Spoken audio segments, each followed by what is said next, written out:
నూరు గొడ్లను తిన్న రాబందు గాలివానకి గిలగిల్లాడిపోద్ది, విలవిల్లాడిపోద్ది. ఇవాళ రామోజీరావు గారు తెలుగుదేశం కోసం ఎంతకైనా దిగజారిపోతారు. లేదా తెలుగుదేశాన్ని కూడా కాదు, చంద్రబాబు గారి కోసం రాజకీయం తన గుప్పెట్లో ఉండాలని భావిస్తారు.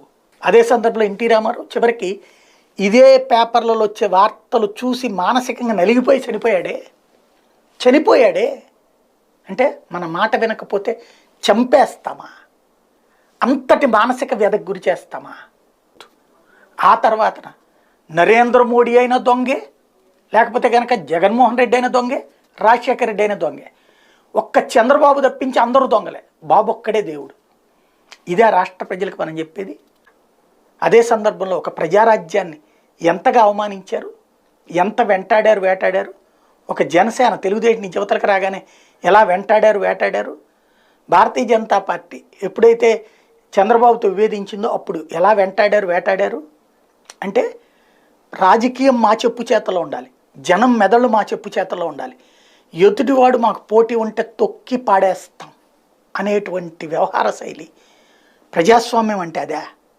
ప్రజాస్వామ్యం అంటే నీతి మాదొక్కటే, మిగతా వాళ్ళందరూ భూతని జనాలకి చెప్పటమా? టైం వస్తుంది ఏదో ఒకరోజు. ఇవాళ కూడా ఆయన ఆధిపత్యం చలాయించచ్చేమో, కానీ రోజు అనేటువంటిది మారింది. అంత దుర్మార్గంగా రాసిన తర్వాత రాజశేఖర రెడ్డి గెలిచాడు. వాళ్ళు రాజశేఖర రెడ్డి పేరుని జనం మెదళ్ళలో నుంచి తీయలేకపోయారు.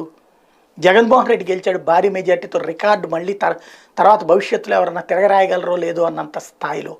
ఇప్పటికీ మళ్ళీ అదే చిమ్ముతా ఉన్నారు, విషమే చిమ్ముతా ఉన్నారు.